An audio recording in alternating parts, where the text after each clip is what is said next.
Welcome back to my channel কায়েম lifestyle. আসসালামু আলাইকুম ভিউয়ার্স, সবাই কেমন আছো? আশা করি আল্লাহর রহমতে সবাই ভালো আছো। এখানে আমি আজকের একটা রেমেডি তৈরি করেছি। তো চলো দেখা যাক আমি প্রাকৃতিক উপাদান দিয়ে কিভাবে আমি চুলকে ঘন লম্বা করা যায় আর ড্যান্ড্রাফ মুক্ত করা যায়, সেই রেমেডিটা তোমাদের সঙ্গে শেয়ার করছি। তো এই যে গাছটা দেখতেই পাচ্ছ, এটা হচ্ছে খুদে কেশুরে গাছ, কেশুরে পাতা। এই পাতাটা হচ্ছে কিনা সাদা চুলকে কালো করতে সাহায্য করে আর চুলের গোড়াকে মজবুত করতে সাহায্য করে। আর এই পাতার গুণাগুণ অনেক আছে, আমরা হচ্ছে কিনা সবাই কম বেশি জানি। গাছটাকেও সবাই কম বেশি, অনেকে হয়তো চেনে না, অনেকেই বেশ চেনে। তো গাছটার পাতাটা হচ্ছে কিনা লম্বা লম্বা আর ফুলগুলো হয় সাদা সাদা। গাছটা খুব সুন্দরী গাছ, পাতাগুলো খুব সুন্দর। তো এই গাছগুলো বেশিরভাগ আনাচে কানাচে, পাঁচিলের পাশে, রাস্তার ধারে, পুকুর পাড়ে, মাঠে ঘাটে হয়ে থাকে। তো সেখান থেকে আমি সংগ্রহ করছি বাড়ির কানাচ থেকে, পিছন সাইডে এই গাছগুলো হয়ে আছে খুব সুন্দরভাবে।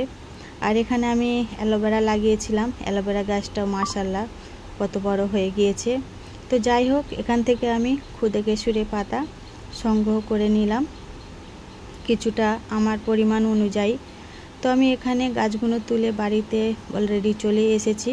তো এখান থেকে আমি ফুলগুলো বাদ দিয়ে পাতাগুলো এক এক করে সবগুলো পাতা ছিঁড়ে নেব।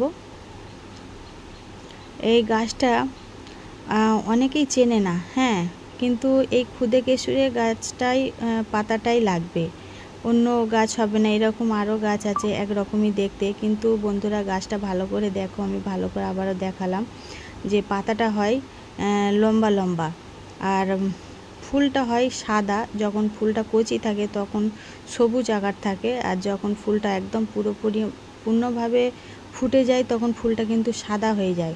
তো যাই হোক বন্ধুরা, এখানে আমি গাছের পাতাগুলো হচ্ছে কিনা পরিষ্কার পরিচ্ছন্নভাবে এক এক করে আলাদা করে নিচ্ছি। তো আমি গাছের ডালগুলো আর নেবো না, আমি আমার চুলের লেন্থ অনুযায়ী রেমেডিটার তেলটা তৈরি করব, ভিঙ্গরাজ তেল।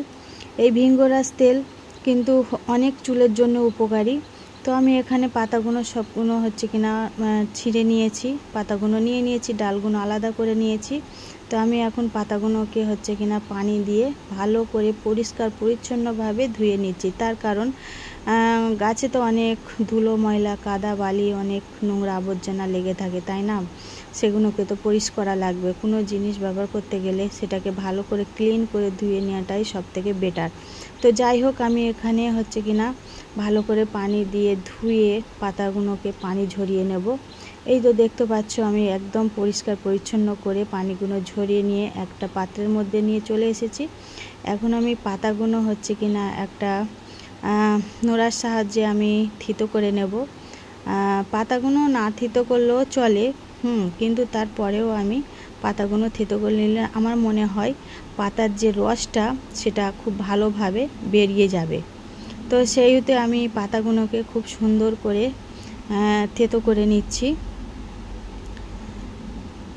এখানে আমার পাতাগুলো প্রায় থেতো করা হয়ে গিয়েছে।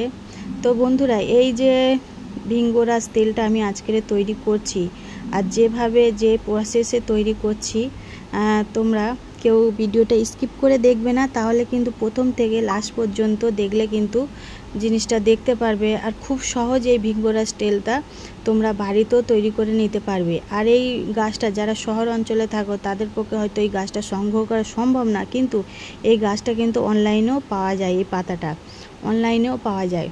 তো যাই হোক, আমি এখন চলে এসেছি রান্নাঘরে। তো আমি একটা গ্যাসের মধ্যে কড়াই বসিয়ে দিয়েছি। তো আমার এখানে লাগবে নারকেল তেল, নারকেল তেল হতে হবে, হ্যাঁ। তো আমি এখানে নারকেল তেলটা নিয়ে নিয়েছি। তো আমি নারকেল তেলটা একটা বাটির মধ্যে ঢেলে নিয়ে হচ্ছে কিনা কড়াইয়ের মধ্যে দিয়ে দিয়েছি। তো তেলটা ফুটে গেলে আমি এখানে আরও একটা জিনিস অ্যাড করব, সেটা হচ্ছে মেথি। মেথিটা অবশ্যই লাগবে। তোমরা চাইলে মেথিটা কিন্তু ব্লেন্ডারের মধ্যে ব্লেন্ড করেও দিতে পারো। আমার কাছে এটাই ঠিক মনে হয়েছে, মেথিটা হচ্ছে তেলের সঙ্গে হচ্ছে কিনা ভালো করে ভাজা ভাজা করে নিলেও হয়ে যাবে, তো গুঁড়ো করা লাগবে না। ঠিক আছে, যেহেতু আমি এখান থেকে তেলটা বের করে নেব, আমি কোনো পেস্ট তৈরি করছি না, তেলটা বের করব, যার কারণে মেথিটা আমি আর গুঁড়ো করি। হ্যাঁ, তো এখন আমি দিয়ে দিলাম সেই খুদে কেশরে বা কেশরে পাতা, যেটা আর কি থেতো করে রেখেছিলাম। তো এটাকে এখন খুব সুন্দর করে হাই টু লো মিডিয়াম আঁচেতে রেখে ভালো করে তেলের মধ্যে নাড়াচাড়া করতে হবে যতক্ষণ না তেলটা পরিপূর্ণভাবে বেরিয়ে আসছে। তো এখানটায় একটা চামচের সাহায্যে নাড়তেই হবে, কারণ যদি হাই হিটে দেওয়া থাকে তাহলে কিন্তু তেলটা অল্প সময়ের মধ্যে পুড়ে যাবে। এটা কিন্তু ধৈর্য ধরে করতে হবে। হ্যাঁ, একদম হালকা হাই টু লোমে দিয়ে আস্তে আস্তে করে নাড়াচাড়া করে তেলটা তৈরি করতে হবে। যে কোনো কাজ ধৈর্যের সাথে সময় নিয়ে করলে সেই কাজটা খুব সুন্দর হয়। তাড়াহুড়োর কাজটা কখনোই ভালো হয় না। যাই হোক, তেলটা আমার অনেকটাই বেরিয়ে গেছে, দেখতে পাচ্ছ বন্ধুরা। আমি হচ্ছে কিনা এই চামচের 4 চামচ তেল নিয়েছিলাম আমার চুলের লেন্থ অনুযায়ী। তো আমার এখানে পাতাটা মিক্সড করার পরে অনেকটাই তেলটা বেরিয়েছে, অনেকটাই তেল হয়েছে, পাতারও একটা রস আছে। তো যাই হোক, এই পাতার রস কিন্তু বাচ্চাদের মাথায়ও, নবজাত বাচ্চা তাদেরও মাথায় দেওয়া চলে, কিন্তু হ্যাঁ, বাচ্চাদের মাথায় দিতে গেলে বন্ধুরা কিন্তু এই নারকেল তেল দিলে হবে না, যেহেতু নারকেল তেল ঠান্ডা। হ্যাঁ, তো সরষের তেলের সাথেও তোমরা এরকম করে নিয়ে বাচ্চাদের মাথায় দিতে পারো। এই পাতার রস কিন্তু থেতো করে ডাইরেক্টলি বাচ্চাদের মাথায় দিতে পারো। চুল কালো হবে, ঘন হবে। বাচ্চাদের মাথায় যে স্ক্যাল্পেল মানে ড্যান্ড্রফ হয়, খুশকি হয়, হ্যাঁ, এটা দিলে কিন্তু সেই খুশকিগুলো আর হয় না। আমরা বাচ্চাদের মাথায় এগুলো দিয়ে থাকি। তো যাই হোক, আমার তেলটা তো তৈরি হয়ে গেছে। এখন তো আমি একটা নেট নিয়েছি, তারপরে কড়াই থেকে আমি তেলটা পুরো নেটেতে দিয়ে দিলাম। দিয়ে কি করতে হবে, এখন তো আমাকে ছেঁকে নেওয়া লাগবে, তাই না? আমি তো তেলটা নেবো, আমি তো পেস্ট তৈরি করব না। তো নেটের মধ্যে আমি পুরোপুরিটাই তুলে নিয়েছি, নিয়ে এখন আমি হাত দিয়ে চিপে চিপে পুরো তেলটা বের করে নেব। আমার অনেকটা, আমি 4 চামচ তেল নিয়েছিলাম, বাট কিন্তু আমার তেলটা অনেকটাই বেরিয়েছে। আমি দুবার ইউজ করতে পেরেছি। তো আমার বাড়ির আশেপাশে এই গাছটা পাওয়া যায় বলে কিন্তু আমি বেশি তেলটা বের করিনি, তাই 50 গ্রামের মতন তেল হয়েছিল। তো দেখতেই পাচ্ছ বন্ধুরা, তেলটা কত কালো আর ঘন হয়েছে। তো তেলটাকে আমি পুরো চিপে বের করে নিয়েছি। তো তেলটা আমি ভালো করে নেট থেকে চিপে চিপে বের করে নিয়েছি। তো এখন দেখো তেলটা কত সুন্দর ফাইন তেল হয়েছে একেবারে।